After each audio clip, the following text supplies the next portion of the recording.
the Italian Football Podcast. That brings us on nicely to something that I want to discuss in depth here. See, I put out a tweet about a week, 10 days ago, which went completely viral. It got about 6 million views. I'll read out the tweet. What I wrote was, Euro 2024 is the worst quality Euros or World Cup in my lifetime. All the big teams except Spain and Germany have been unwatchable. Where are the superstars, the attackers, the dribblers, the patterns of play? Football has declined massively the last 20 years. Players, brackets, robots, are fitter. That's it. Now, this sparked numerous debates elsewhere, and the replies to my tweet, almost kind of a little bit surprisingly for me, almost unanimously, everyone was in agreement with me. Honestly, there was very, very few people who actually responded and said, no, football hasn't declined. Football is better, or football is the same as it was in the past. Pretty much everyone was in agreement that football, if not necessarily that this is the worst Euros, but that football has really, really the quality. And we're talking about the quality of football here. We're not talking about, whether you enjoy it or the entertainment so much, because that's more subjective. We're talking about the quality of the teams, the quality of the players, the depth of certainly among the big teams, I would say. So what I want to do now, Nima, is I want us to answer this question and debate it really. Has the quality of football declined as we are now compared to, let's say, the 2000s, the 1990s, the 1980s? Let's say those decades, from modern times. So what I'm going to do is what we usually do is we're going to break it down into some subheadings, let's say, and go through each area and try and answer the question. So first of all, I want to look at, are there less superstars today and less world-class players today compared to 30 years ago? What do you say to that, Nima? Look, superstars. There's always going to be stars of football. For me, it's about technical ability. I think it's undisputable. It cannot be disputed. There's no discussion that the level of technical, the overall level of technical skill has declined dramatically the last 2 decades. I don't think there's any debate about that. Football has become like ice hockey. I've seen this in other sports, in ice hockey as well. The technical players, the skilled players have all pretty much disappeared, as the NHL, which is the juggernaut of ice hockey, has decided they want system players. They want robots that can follow a system. And that's exactly what's happened to football. It's all system players, specific players and specific roles. And you see it all over Europe. Denzel Dumfries would not even have played in the Championship 20 years ago. Look at the career he has. Thought you'd bring him up. No, but it's a fantastic example. He has won so many trophies. This guy wouldn't even win a Dutch Cup. Robotic athletes. Yeah, robotic athletes. They all are like that. And it's I think Jude Bellingham is a fantastic talent. I think he's technically very skilled. But he would not have been able, technically, he wouldn't have been anything 20 years ago. And he's one of the biggest stars in the world right now. And I think that on an individual technical level, I don't think there's even a debate. No.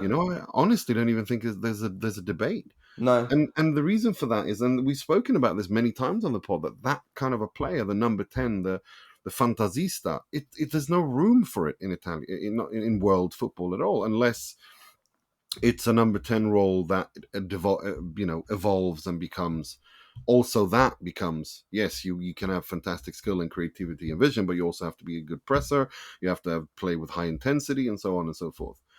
It's not just number 10s though, because I mean, if I go back 20 between 20 to 30 years ago, just read out.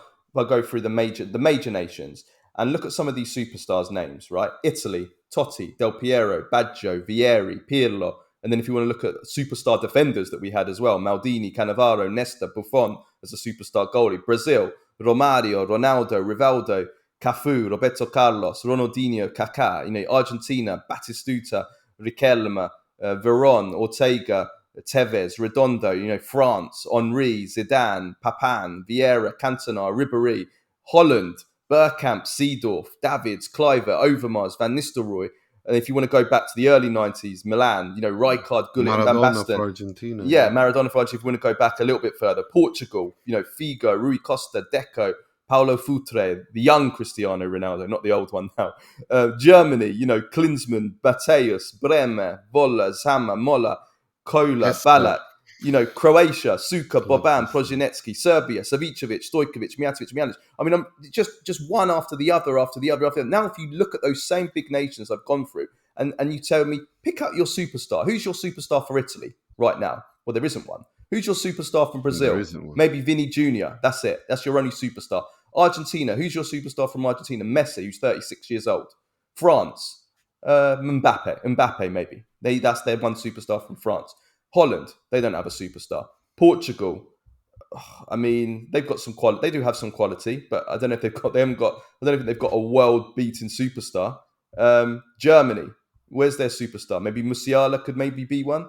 Croatia, Serbia. Where are their superstars? So the superstar names, they're just not there. There's no one. There's so few players that you would actually describe as a superstar, whether they are a number 10, like you said, or whether they're a winger, or whether they're a midfielder, or whether they're even like a superstar defender, like a Maldini, or a superstar goalkeeper, like a Buffon. I mean, there isn't superstars in the game. And in addition to that, Nima, where are the attackers now? This was the worst. I mean, we can debate over whether this was the worst tournament in history. For me, there's no debate at all that this is the worst tournament in history for attackers and strikers. Yeah. There's no doubt about that. There's absolutely no doubt about that. And this is the result of this kind of robotic false nine, and you have to be able to do this, that, and the other, and Pep, and it's everyone has wanted to follow suit, and I think that has cost. I mean, look at it. You got Haaland, Mbappe is not really a number 9. Osimhen, you had Lukaku for 2 years. Kane, who else have you got? I mean, there's nothing there. Well, the top scorer in the Euros scored 3 goals. I mean, does that not tell you everything you need to know? Yeah. That there is no, like I said, the individual skill has gone down. Decline has been off a cliff. It's been off the Grand Canyon, and it's been really, really sad to see. I think but we've seen that trend at club level too. It's not just international football. We've been saying it for a couple of years now that club level now they're better trained. They're better. The medical advances are better than ever before. There's this whole sports science that at a level that's never been. They're fitter. They're fitter. They're better trained. Psychology is developed really well. All of that. Planning as well. Preparing against opponents, what they're going to do, knowing what they're going to do. Tactical astuteness has improved by everyone. Overall, has been improved. But the skill is lower than at any point in my lifetime. I really believe that. I think on an individual level. There's no individual difference makers now. No. Like you players that you killed them. Yeah. And I mean, what we're saying is what we're saying. Bielsa says, Ronaldinho says, Cafu says, all of them say that. Yeah. Essentially, that there are no football's been killed. There are no individual. Everyone is they're system players. They're robots that know how to read the game and interpret instructions and run movements between the lines and blah blah blah blah blah. And the dribblers as well. Like, where are the dribblers? I mean, that's why I was so happy that Spain won the Euros, because Spain are probably the exception. They actually have 2 wingers that dribble and take on their players and try and eliminate their men. But how many teams have these players now? Not just international football, even at club football. Where are the players that beat their man, that dribble past their man? Again, in the past, some of those players that I mentioned, Baggio, Del Piero, Ronaldo, the Brazilian Ronaldo, Overmars, Figo, Futre, Savicevic. I mean, these players, they would take on their men. They would beat them. No one takes on the goalkeeper anymore. This drives me mad. You get a one-on-one with the goalkeeper nowadays. No one takes on the goalkeeper ever. Whoever takes on the goalkeeper, in the past, the best players in the world would dribble past the goalkeeper. Baggio, Ronaldo, Careca, Careca, yeah. these players would go past the goalkeeper. I remember when I used to play, if I was one on one with the goalkeeper, Maradona. when I was one on one with the goalkeeper, right? And I'm not comparing myself to any of these players, but when I was 1-on-1 with the goalkeeper, I would almost feel like if I didn't try and take on the goalkeeper, that made me a lesser player. That was my thinking, because it was kind of thought that the best players, they take on the goalkeeper. Nowadays, no one even thinks to dribble past the keeper. They all do the same thing. They think they slide it past the keeper, or they try and dink it over him. That's all they do, and it's just like, where is the skill? Where is the magic? The creativity? No one does through balls anymore. No one does chip through balls anymore. I know, those are extinct from the game. No one chips or lobs the goalkeeper anymore. When do you ever get people from? When I say chips, I mean like chips from outside the area, where like Totti's Cuccaio against Peruzzi, that's against Inter. I can't remember the goalkeeper. Cesar. Was it Julio Cesar? Yeah, like that, or the one he did against Peruzzi. Those kind of goals. Or Glenn Hoddle once did a famous one against Watford. Put that on YouTube. But you don't see those, because I know the balls are a big reason for that. The plastic synthetic balls that they don't get up and down like the older balls do. But these kind of pieces of technical beauty, we're talking about quality in the game and beauty in the game. These things have been removed, and that's what made football so amazing and enjoyable as when we were in the past, because we got these moments of magic in games and we just don't get difference them. makers when things were locked. The ones that took the game by the scruff of the neck and made the difference, dribbled past 2-3 players, created something out of nothing. And that's kind of gone missing a lot in football. It's exactly like what's happened in ice hockey, and that's why it's just boring. I've almost stopped watching ice hockey completely. It literally is like watching robots skate around. It's not fun, and that's what's happening with football as well. And I think that I hope that this is something that players that the powers that be in the different federations understand. And I think it's all become very Nima. It's all become like you're saying about the preparation. It's all become so analytical, using analytics, using stats, things like XG, working out the probability of doing this and doing risk that. minimization. Yeah, using exactly. data. So, for example, long range shooting. I remember getting quite excited in the first week of this tournament, because we actually got quite a few long range goals, and I was like, wow, we don't see long range goals anymore. And then that all stopped soon after that. We stopped getting any long range. We got, I think, the Yamal one in the semi final was. But I mean, these are rare exceptions now. Like generally, if you look over football in the last 10 years, we just don't get long range goals anymore like we did in the past. Players are shooting. I mean, where are the free kick experts today? Where are they? Name me. Who's a free kick expert in football nowadays that regularly scores free kicks from outside the area? Even the ones that you think are good, like maybe a Çalhanoğlu or Di Marco, if we're talking about he's Serie A. horrible. He used to be good, but he's absolutely dreadful. I know, but those are the ones that maybe might come to mind. Actually look at their stats and how many goals they've scored from free kicks. I mean, it's pathetic. I don't think he scored quite a few, Çalhanoğlu, but he hasn't done it in the last 5 years. That's what I mean. I mean, where are the free kick experts today? There's basically none. When we were growing up, and we had so many, geniuses from free kicks: Mihailovic, Koeman, Del Piero, Pirlo, Juninho, the Brazilian Juninho from probably Lyon. The best of them all, Juninho. To be honest. I mean, and him and Mihailovic for me. I mean, Zico. I mean, where are they? Stoichkov's free kicks were magical too. Oh yeah. I mean, where are they nowadays? Hadji. I mean, no, listen. I mean, I think a reason for that, Nima, is like we were saying about the risk minute, that they look at the numbers of, and I've spoken to coaches about this, that they look at the XG, the probability of scoring a long range goal is so small that they're basically, players are told not to shoot from long range anymore. Because that's what I mean. Like everything. That's exactly the point. That thing, they've sacrificed. Like everything. Science is good when it's used properly. Here, it's an issue of using data to minimize, to be like, okay, well, the probability of scoring there is so low, let's not even do it. Which I think is silly, because it has also removed skill from the game, individual skill and quality.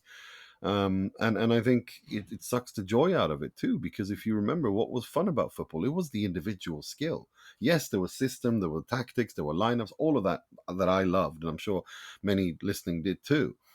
But at the end of the day, you still marveled at the artists, Absolutely. It's a And I don't think it beautiful. necessarily proves more successful anyway. I mean, I think that, and that's also another reason why I'm glad England didn't win it and that Spain did win it, because that would have been a victory for this type of way of playing football with, because that is Southgate. He's completely based on analytics and science and this risk minimization, that we've got to do this, and that by playing in this kind of, Deschamps is the same for France as well, that playing in this way gives us a better chance of going all the way.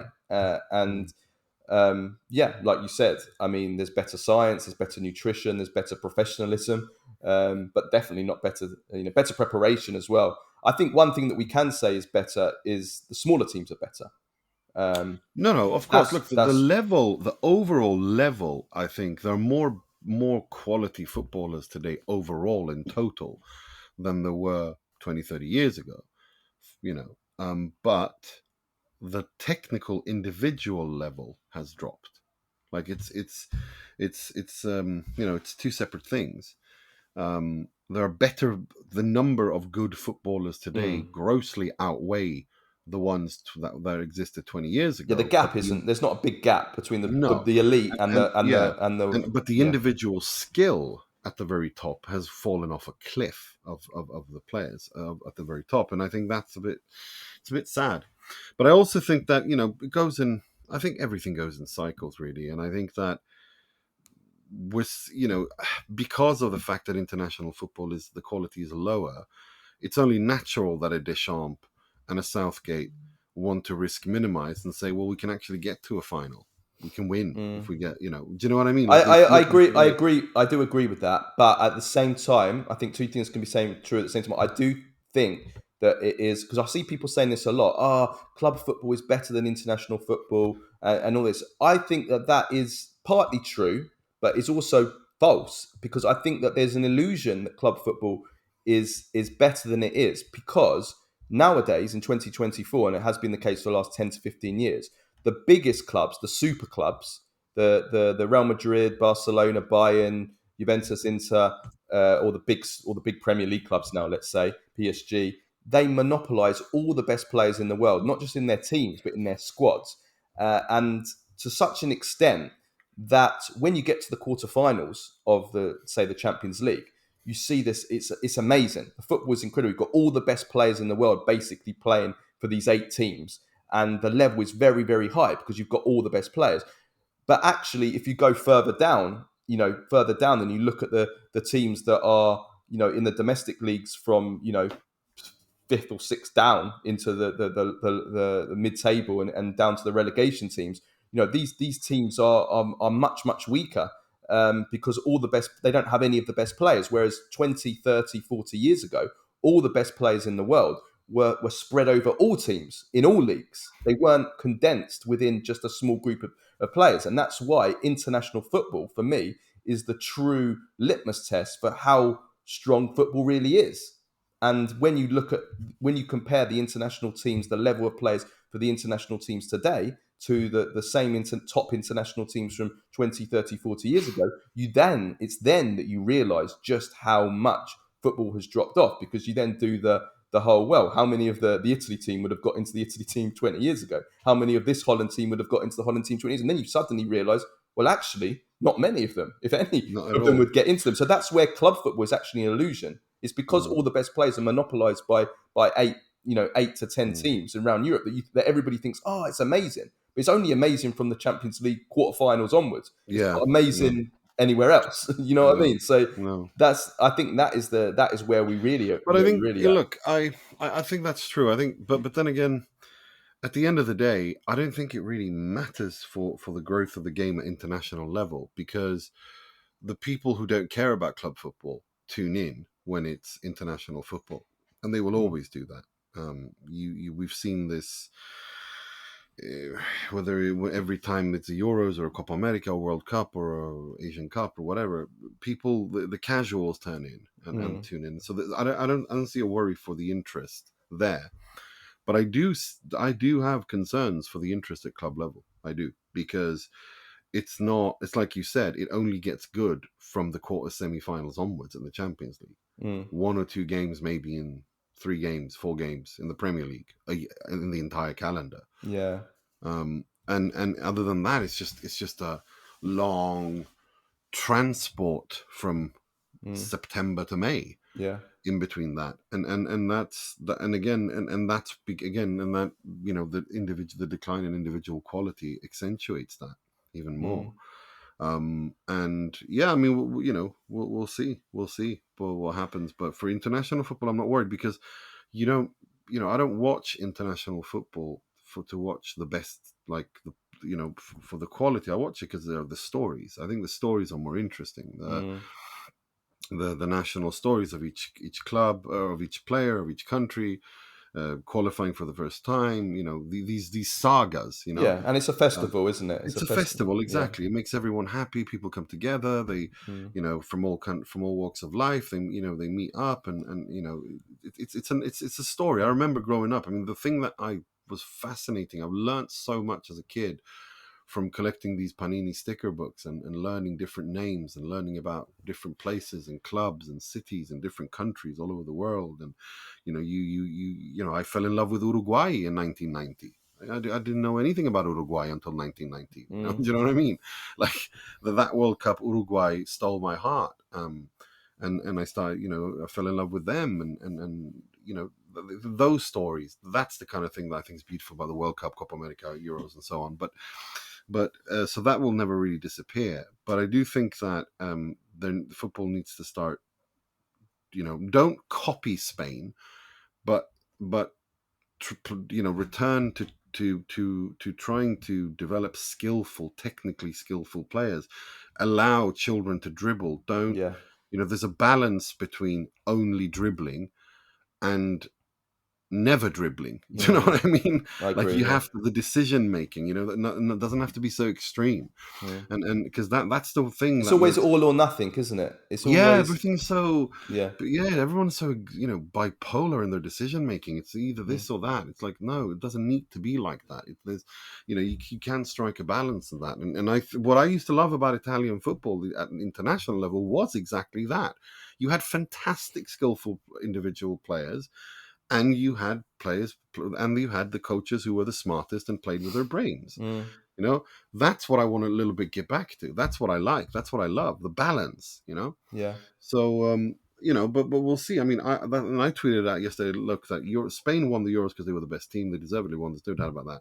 But I really hope that Italy don't start copying them, or anyone else start But I copying think them. what's good about this Spain team is that they weren't the classic Spain. They did have that direct. They had a bit of everything. Like you said, that they Yeah, do still have that. They could still dominate possession as they did in the final if they want to. But they also have that direct nature with the yeah, wingers. But they also showed that they were good defensively. They improved defensively as the tournament went on, and they also were strong mentally as well. They conceded that goal to England, and they still came back and they dominated the rest of the game and won the game. So I think in that way, there's maybe more to copy off this Spain than like you said, doing all or nothing as they as many teams did. When they Spain were dominant before, and everybody just tried to copy them oh, and copy that's Pep, another which thing. has partly led to. I'm not going to blame it all on Pep. I know a lot of people. I see a lot of people saying, "Oh, it's all Pep's fault. That No, it's football not is all it's all Pep's Pep's fault, fault." but But when everybody plays the same way, yeah, everybody tries. And I actually think that was something that England tried to do yesterday. That they just decided, look, we're not going to try and play out of the press in the first half. We're just going to hump it long and try and play for the second balls and try and play off. Which, okay, it's awful to watch. It's like 1980s Sunday League football from Bedford, but it kind of like, in a way, it kind of was sort of half effective in the first yeah, it half was, it for a was, way. So, it but really, I think that the lesson from that is that there are other ways of playing football. exactly, There are other ways of playing football, and it would yeah. be nice to see a bit more diversity in Yes, football. different styles, different Yeah, ideologies clashing. That's the beauty of it. I remember Scolari in Euro 2004 when Greece won. yeah, Before the final, everyone was moaning about Greece playing defensive football, and Scolari said it best. He said, "Look, there's no if they play defensive, tight football, then it's up to us, the so-called attacking teams, to unlock them. yeah. But that's That's our only going job." to happen if footballers develop and emerge from the Mm. youth to the seniors that have these attributes and qualities to do all this stuff that it seemingly none of them can do anymore. No, Otherwise, it will just be everyone playing the same way, which is what's happening at the moment. And then you get Spain, who are the best at it. Yeah, So well, that's exactly what I mean, and that's another aspect why I didn't want Spain to win. Is the last 2.5 decades across club and country level, 23 finals Spanish teams or national teams have been in, and they've won all that's 23. insane. That's a dominance that is not healthy for the game. Like, it's fantastic. Let's praise Spain. Seems almost Fantastic. impossible, that stat. Yeah, it's mental, and it's like 23 finals, 23 finals won. That's a level of dominance that is just not healthy for the game. And having, in England is a traditionally big country, footballing country with a long history, and they, had they won the Euros, I think it would have been good for the game. New blood, freshen open the windows a little bit. Do you know what I mean? It's just watching Spain win now their 4th Euros is just 3 in the last 16 years.